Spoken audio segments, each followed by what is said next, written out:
My name is Nelson Dellis. I'm a four-time USA Memory Champion, Grandmaster of Memory, and Memory Record holder. I hold the records for memorizing the most names in 15 minutes, 235 of them. Also the most words in 15 minutes, 255. I formerly held the record for memorizing the most digits in 5 minutes, 339, and also the fastest to memorize a deck of cards, which was in 40.65 seconds.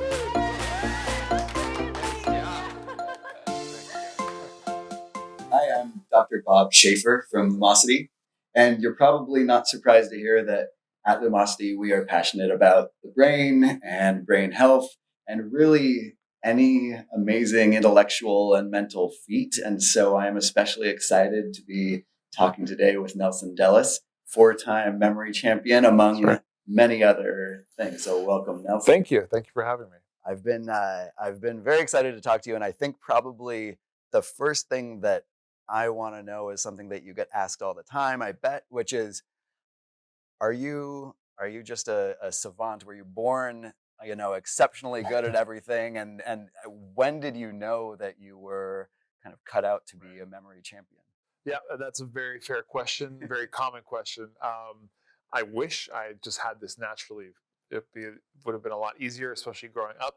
But actually, no, it's something I taught myself after my grandmother passed away from Alzheimer's.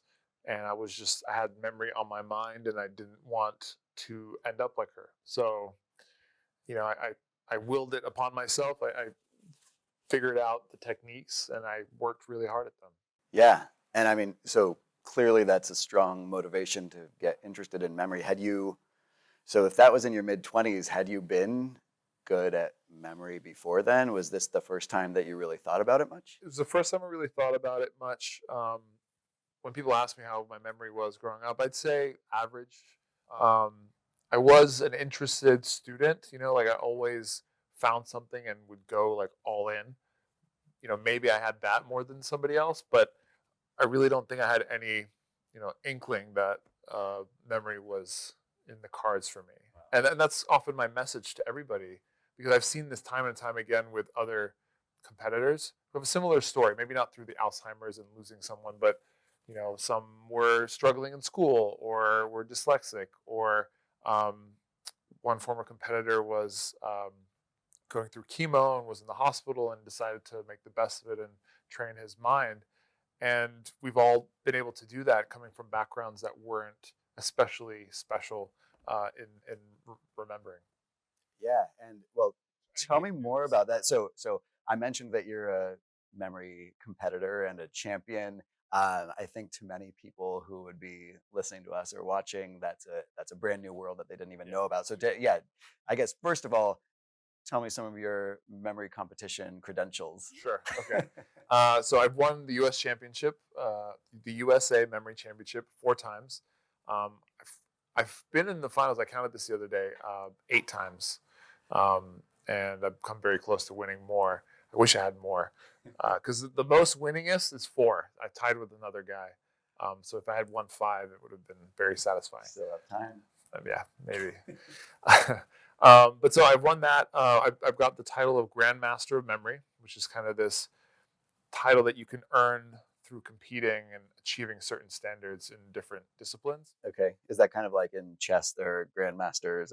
In a way, I think I don't know enough about it, but I feel like that's based on a rating. Okay. But we don't really have, it is kind of your rating in competition, but that's tied to what you did. You have to memorize at least 1,000 digits in an hour. Okay.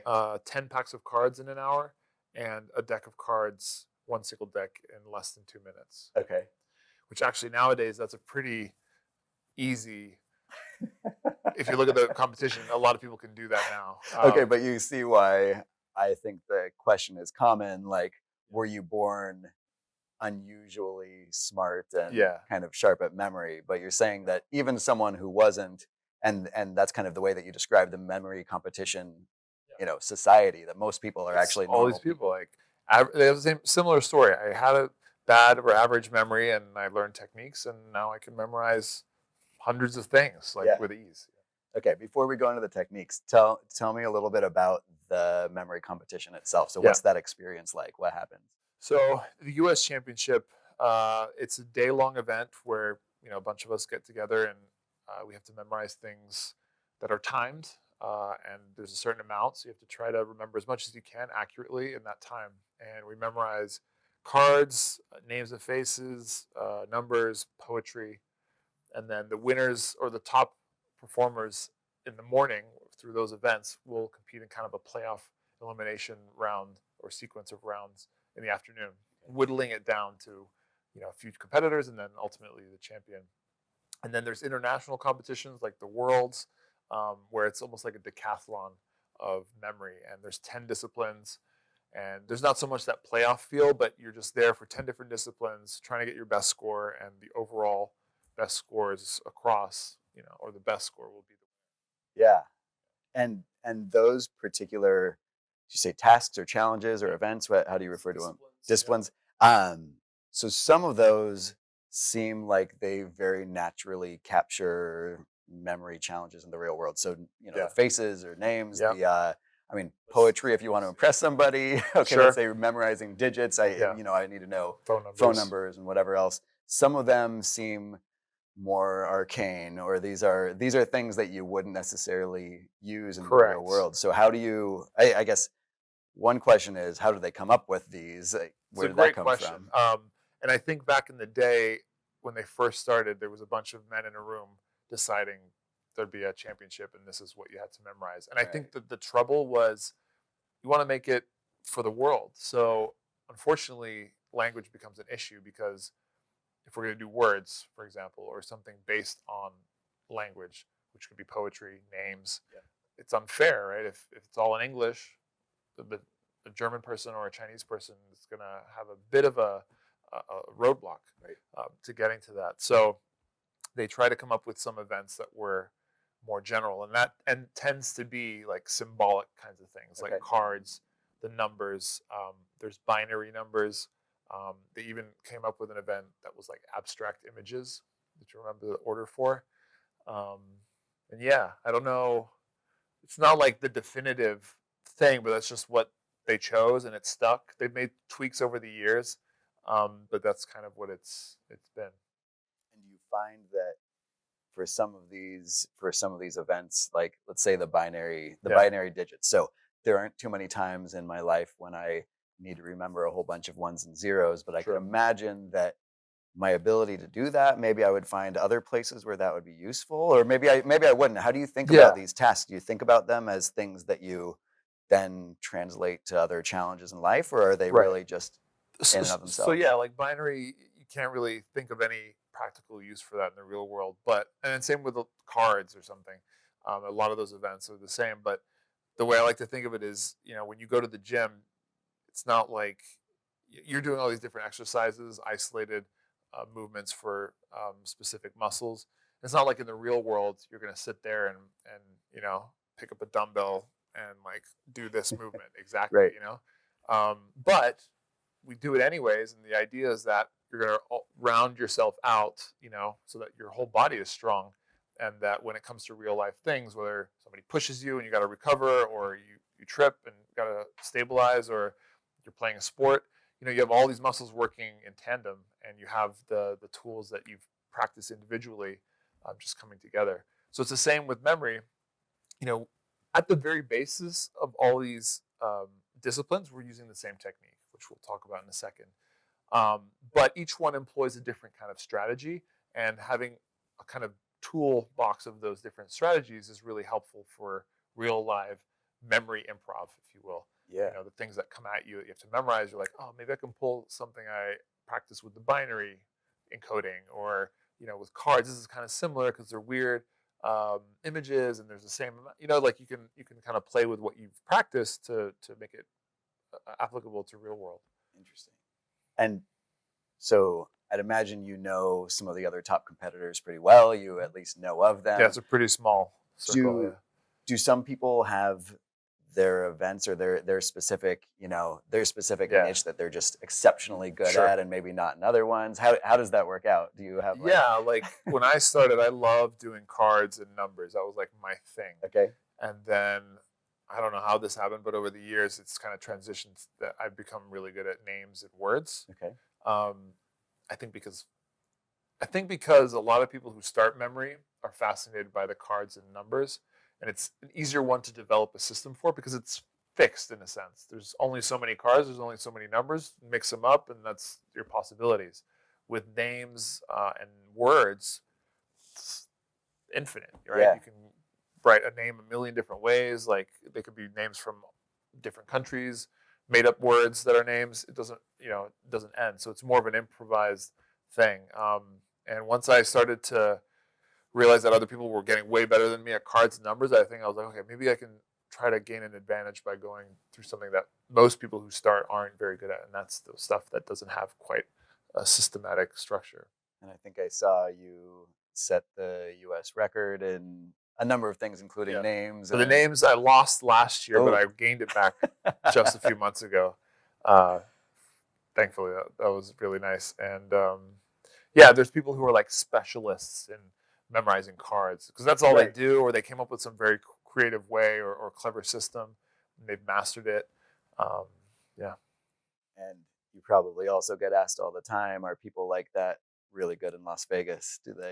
Yeah, not necessarily. I think I get that question all the time, but it doesn't necessarily translate because, especially with cards, because they're always shuffling it. So whatever you had memorized is suddenly useless. So and actually memorizing the cards, it takes a lot of effort. Not a difficult effort, but it's just like a process. So if you're going to be doing that over and over and over again at a casino table with music, distractions, it's like, and also it doesn't really add much because you can get away with much.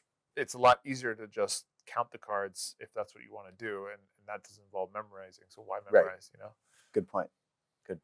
Yeah. Well, so the idea of being able to memorize a deck of cards or all these names or numbers seems like a very tough task to someone like me who could sit down with, well, first of all, I forget people's names like immediately after meeting them, and I think a lot of people have that problem. So how do you approach these memory challenges in general? You said there was kind of a general approach and then some specifics for the different types of things that you might memorize. Yeah. So it's all starts with visualization. Okay. So whatever you're trying to memorize, turn it into a picture. And then once you have a picture, the next step is to store it, to find a place in your mind where you can reliably place the information so that you can retrieve it later, right?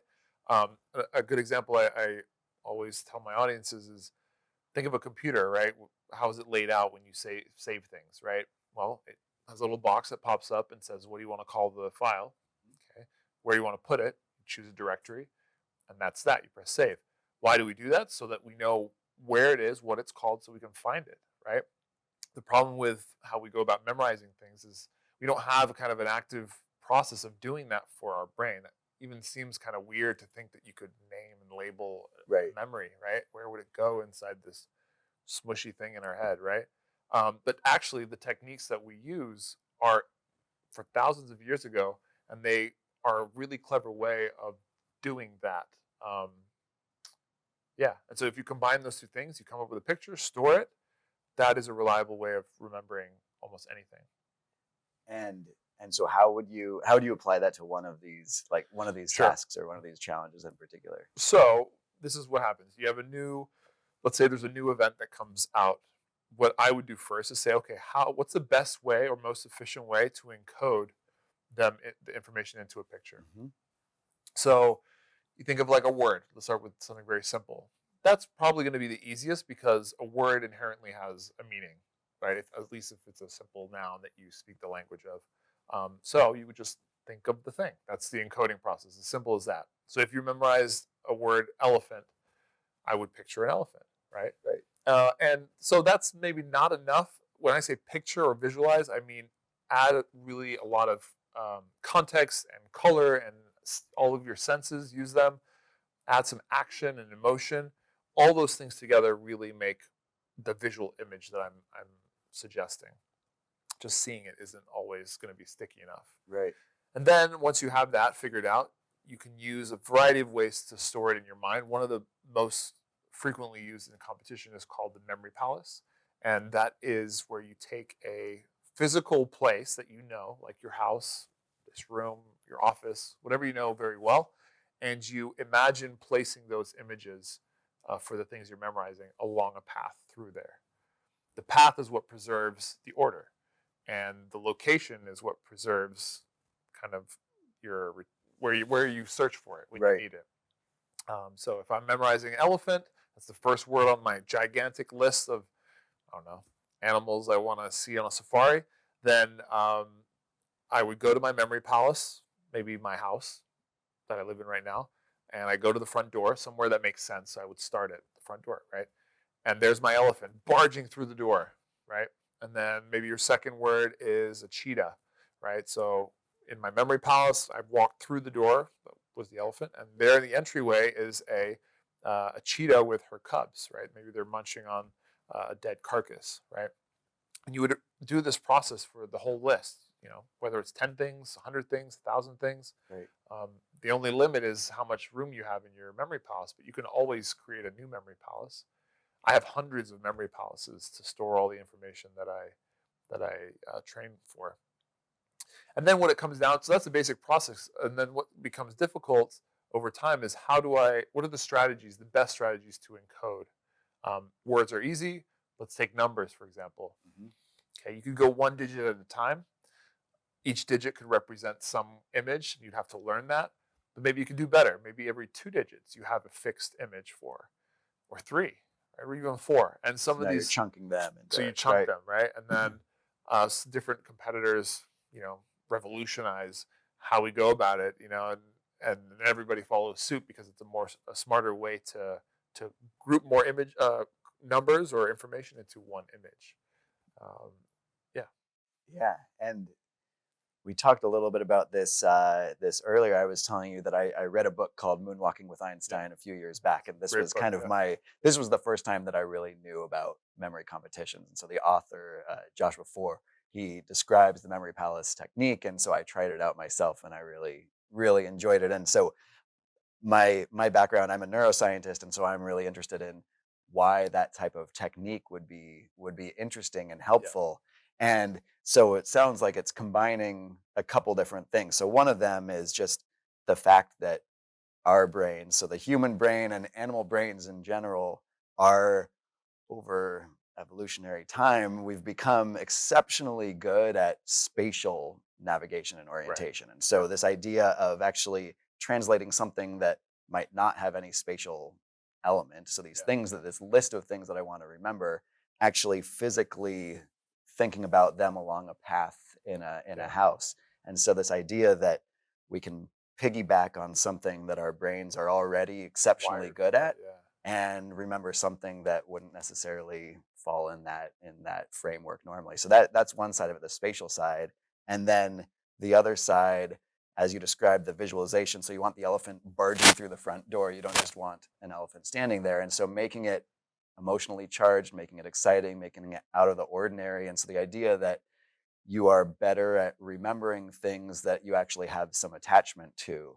And I'm curious about whether you have, I mean, I feel like I would exhaust my list of these strange, extraordinary actions. Yeah. I would exhaust that list pretty quickly, and then I'd be like, oh, I've got another thing barging through the front door. I've got to, how do you keep making things Right. more and more extreme or attention grabbing?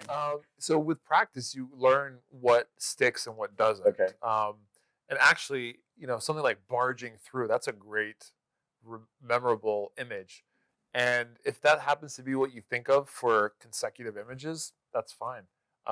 What helps, especially with the memory palace, is that each like point along this path through the palace kind of lives independently of the thing before it. Sure, it's connected in a way because it's a path, but just because you barged through the door, those cheetahs could have barged into the entryway. You know what I mean? And that Right. would have been just as fine.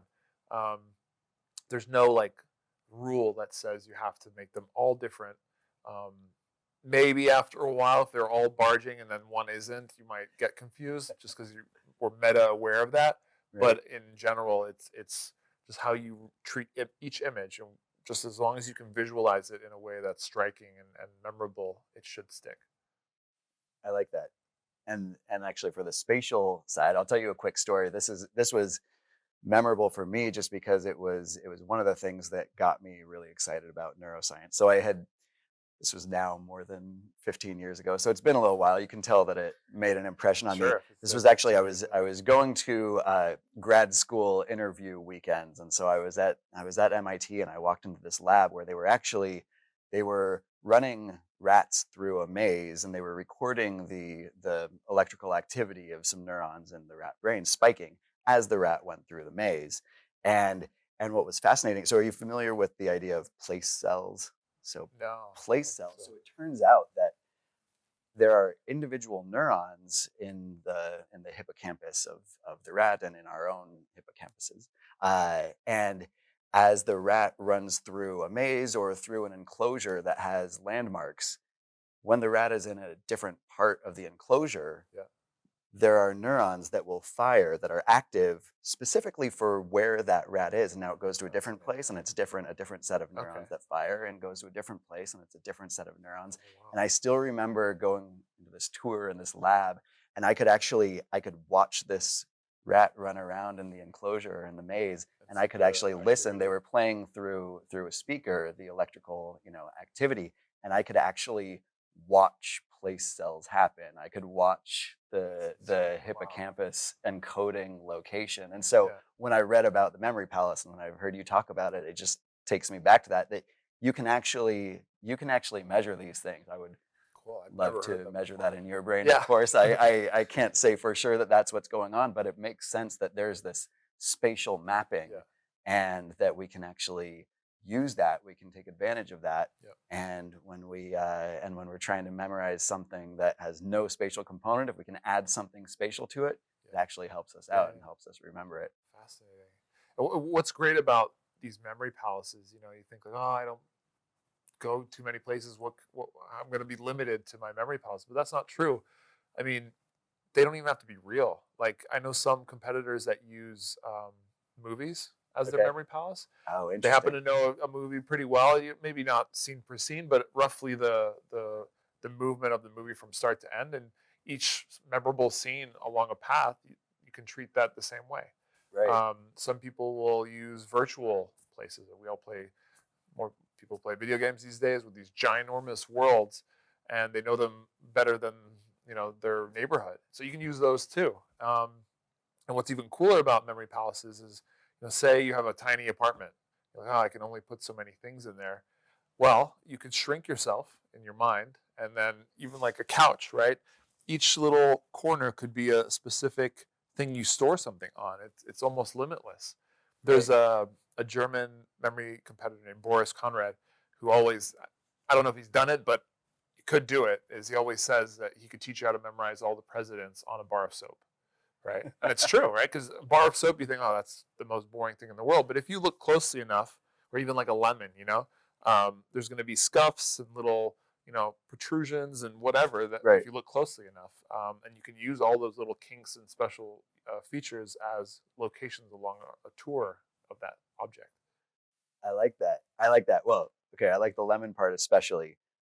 You had me at the movie is really interesting because a movie playing over time also does not have a spatial component, right? There's Right. nothing moving around, and yet I'd imagine that people who are using a movie actually map it to a timeline or something Yeah, in their yeah, heads. yeah. And It so, probably is yeah, across some kind of path. Yeah, there are some kind of classic studies looking at visualization and just the question of when we visualize something, there's no reason that we would have to be constrained to the same spatial relationships and dimensions as are there in the real world. We can do anything we want in our heads when we're visualizing. yeah, And yet, by looking at the amount of time it takes for someone to visualize, the front of a boat and back of the boat, and versus middle of the boat and the back of the boat, by looking at the amount of time it takes for someone to kind of search their mental representation, you can tell that people really are laying it out in a spatial way in their minds,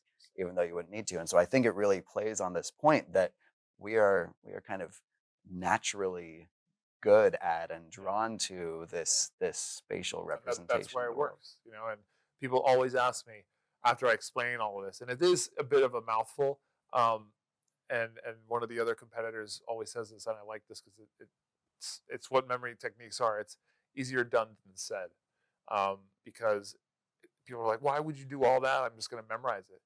Yeah, but you're taking advantage of something our brains are just naturally good at. Right. So it may seem like more work, but you're actually making it easier by visualizing and storing it using some kind of spatial information. Yeah. So how if they decided there was going to be a new task, a new event Yeah. at the next competition, would you feel like you were starting from scratch and you've got to go and figure out the right way to approach it? Or would you feel like, okay, I can kind of triangulate. I know this strategy and that strategy and that one. I can pull together from how would you think about that? Yeah, I feel like it wouldn't be too difficult to develop a strategy. I don't know if, depending on what it is, I don't know, maybe if I came up with the best one, Yeah. but I'd probably have a good idea of how to get much further than the average person. And then I'd practice it a ton. That's a big part of it is being able to do this quickly. And that becomes, that happens by doing it a lot and making it kind of an easy thing that you know how to do without thinking too hard. Um, so yeah, I wouldn't, I feel like everything that I've trained so far would prepare me for almost anything else. Yeah. And I do like that you keep bringing up practice. And I know that you are also a physical fitness enthusiast Yeah, and pretty yeah. competitive on that side of things. And so you probably know the value of training and Sure. commitment. Yeah. Tell me about what you do outside of the mental world. So I'm a big fitness guru, not guru, like buff, whatever. I don't know. Um, which is weird. I love to do fitness, but no, I do CrossFit almost every day. Um, I'm one of those people. But what more I like about it more is that it's just like pushing the boundaries of all of your muscles every day in a different way, Right. and it's just preparing you for the unknown, which is kind of what I do for my memory. Is I train all these things to help me for the unknown every day. And I like to climb mountains. That's another thing. It's a very mental sport, mountaineering, because you're alone by yourself with your thoughts, pushing Right. through difficult, um, painful, uncomfortable situations, and it's all up here, right? Like, can you push past that? Can you focus on what you're trying to do, one step after the other? And yeah, I like a lot of things that are competitive, both mentally and physically, and things that kind of push the boundaries. There was something that you mentioned a few minutes ago that I thought was fascinating. The point that there are some strategies that are commonly used. So back to the memory world, there are some Yeah. strategies that are commonly used Sure. that then someone will come along with something else and it'll shake everybody up, shake up the whole group, and everyone will find some other way to do it. And that makes me think of the physical world as well. So what's it called, the high jumping, the flop, I'm blanking on Yeah, the I name know of the guy. Right. So or the so this 4 minute mile or innovation something. Yeah. in the high jump, or right, or these mental barriers like the 4 minute mile. And so finally, when one person broke it, then suddenly many others did. Yeah, So it's striking to me that that would also be true in the mental competition world. And I don't know why that's surprising to me. I'll have to think about that. But is that really what you find, that there are these moments that it kind of shifts the way that the memory competition world is thinking about one of these things? Great example is speed cards. So you're memorizing a deck of cards as fast as possible. It's very similar to the the 4 minute mile, in terms of like barriers broken and how people then suddenly change, and tons of people are doing it. Right. It used to be that sub 5 minutes was impressive. This is maybe 2 decades ago, and there were very few people who could do it sub 5 minutes. And then the 1 minute mark became kind of the barrier. And decade ago there were maybe a handful of people who could do it in like 50 seconds, 55. Right. Then 30 seconds became the thing. And in the early or the late like 2000s, the early like 2005 to 2010, there were maybe two people who could break 30 seconds, and it was insane. And you're just like, nobody can go any Right. faster. And then, somebody came along with like a system that instead of thinking of one card at a time, you're pairing cards. You have one image for every two cards. It's Oh wow. over That's a lot. 2,700 Right. possibilities, right? But someone figured that out, and then that brought it down to the low 20s, and now people were doing that. And then recently, in the past like 5 years, they took that system and made it even more intuitive, which I would never have thought of that. But now it's common knowledge, and people who start the sport go right to that system, and so there's more people being competitive at this sub 20-second mark. And I think the record now was broken a few months ago. It's 12.75 Are you serious? seconds. Yeah. Wow. Yeah. So clearly over the last 20 years, people have not gotten, whatever it is, 20 times smarter. So to go from 5 minutes to 12 and a half seconds over that period of time. So what's going on? Like really, it can't be the case that raw brain power is getting that No. so much better. So if strategies or process or the way that we're doing it has that much power, um, what why didn't people know that already? Why didn't people Yeah, I harness don't know. I that? think it's just the thought of being able to do something that seems impossible, it stays impossible. And then, you know, and I think I'm a good example because I've done this for a long time. I started before this kind of push for sub 20 seconds. So for me, when I started, I was aiming for the 30-second, right? Okay. Because that was what was possible, Right. like at the top, right? Right. And I learned systems that allowed me to get there, which aren't the ones that are used now to get to the lower time.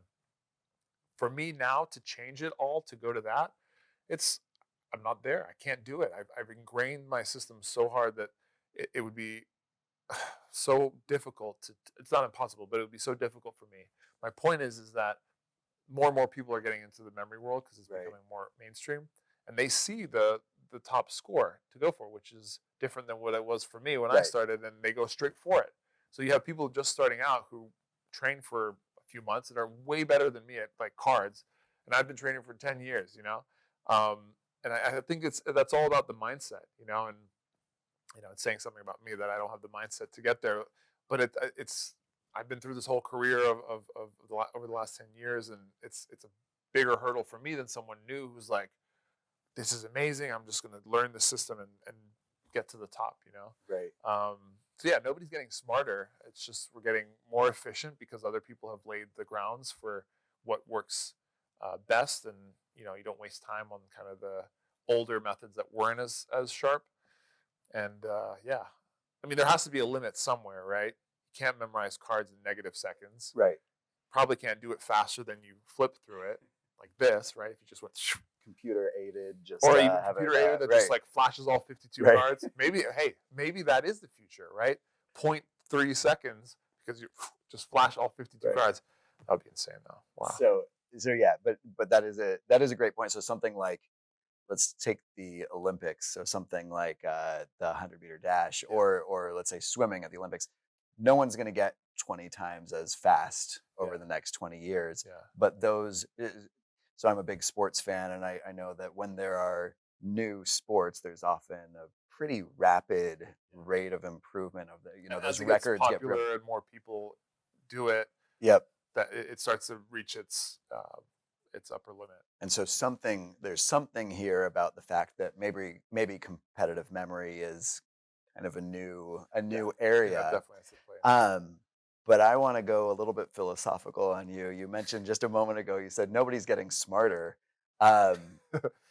What do you mean by that? So if I can answer the same thing 20 times faster, if I can You are right. smarter Well, anyway, yeah. so yeah, how do you If you think define about it, and I think this is especially interesting for you telling us that competitive memory athletes are actually normal people. How do you think about what is smart? Yeah, I'm now regretting that I said that because I guess we are getting smarter because you're not, like I said, doing the things that weren't efficient. You're more efficient. So I guess that makes you a smarter person. Um, and you are, on paper, doing things that a smarter person can do, or at least that most people think. You memorize better, process information faster. Um, but I guess there's dozens of different ways you can define smarter. Right. Like just because I can memorize a deck of cards doesn't mean I can, make a great business deal, Right. and negotiate with someone on the streets. Um, So I don't know. I don't know if I have the answer to that, but No, I think definitely making me think that's a twice good about point. it. Yeah. So, are there any times where I think the deck of cards was actually a perfect example where if you can do the most magical things with a deck of cards, I'm not going to say that you're the smartest person in the world, right? Right. That's a very narrow skill. Do you have any stories of moments, times in your life where you've actually drawn from some of these kind of narrower skills? So use techniques maybe For from a real particular life task, but stuff. something, yeah, something that has come up in your life where you've said, oh, actually I can apply this, I can use that, I can encode it in this way or whatever that Yeah, I is. mean, a couple times, especially when I was starting out in this world, and I was so fascinated. I mean, still fascinated, but I was just, it was like a newborn baby seeing something for the first time. Yeah. I was just hooked on this feeling that I could practice a little bit and have a super memory. At the time, I was living in Chicago, and I was working at a bar as a waiter, and I was interviewing to get the job, and we had to memorize the like part of the drink list or Okay. something, and I did it in a flash, right? And they were so impressed that like I got the job, and it was just because I had started learning about this stuff, but and also like memorizing names, especially like meeting my wife, for example. You use some of those tricks to Yeah, right. impress her and make her feel like you're like so into her, which I was, but it's like you amplify that feeling on her end because I remember her name, where she's from, all the We'll details. make sure she doesn't listen to this. Yeah, Yeah, yeah. but I forget a lot of things she tells me now, but that's another story. well, and I learned that you're a new parent, a new father. You have Yes, a yeah. 10-month-old. I have an 11-month-old myself, and so I think a lot about my memory Our these kids are going to days. be smart Yeah, well, I hope so. I because hope we're going so. to At least drill they'll all have this right. stuff in them from birth. They'll know about all it. the right Yeah, strategies. right. I think about my memory a lot these days because, well, sometimes it's a little bit of sleep deprivation. Sometimes I'm just Yeah, paying attention to other things in my life. I'm paying attention to my baby or my wife, sure. family things. Yeah. And I'm wondering where my memory is breaking down in those moments. So you've described these different processes. You've got kind of the encoding. You can choose whether or not to store that. You can then, Yeah. repeat it, practice it. So from your own experience as a father now, where if you have had some memory challenges as part of that, Sure. where is it in that process? What's breaking down, and how can you kind of Yeah. So I think that we can wrap up everything that I've said so far and basically say that I'm just talking a whole lot about paying attention, right? I Yeah. mean, the visualization, the spatial, those are specific, techniques, but it all comes back on elaborate ways of focusing on something, right? You're giving some meaning to something, placing it somewhere that's familiar with some spatial relevance. But as we age and there's more kind of distractions, more pressing things that you have to worry about or protect, that focus and attention is diverted a lot more. And especially in this day and age, right, with our phones and right? everything, it's just like notifications pinging everywhere. Sure, work life now than it was, 30 years ago is totally more high paced, and focus is a lot harder to pin down on something. But what's nice about memory techniques and all its practice and doing these crazy strategies is you get better at, you change the frame of mind that you have about information. And so when I'm, trying to remember things with my hectic life now with a baby that I have to think outside of myself for, and my work and all that, I think of everything that comes my way differently because I know that if I'm not paying attention to this, I'm going to forget it. And so I try to kind of outsmart um, myself Hmm. so that future Nelson is doing all right, and it's not always perfect, but I find that because I train this way, it's helped me be more aware of remembering to remember, you know, Right, not always right. I like guaranteed, that. but it's just made me more primed to be in a better situation with my memory. You described yourself as being, you know, normal to begin with. I could be wrong on this. I'm guessing that a big part of your success in the memory in the competitive memory world and elsewhere might be that point, the remembering to remember, the point of like the actual grit or resilience or kind of motivation, interest, willpower, whatever it is that's actually giving you that drive to actually practice it and try it out. So it's doable, but you've got to want to Yeah, actually do a it. lot of people will be like, can anybody do this? And I said that at the beginning, anybody can do this, with a slight caveat that is, maybe not everybody has the drive to train for a championship win of a memory competition. And that's fine, right? I don't have the drive. I would love to be a jazz trumpet player, right? But I don't have the drive to train that much, at this point in my life. But, it, where was I going to go with that? I forgot.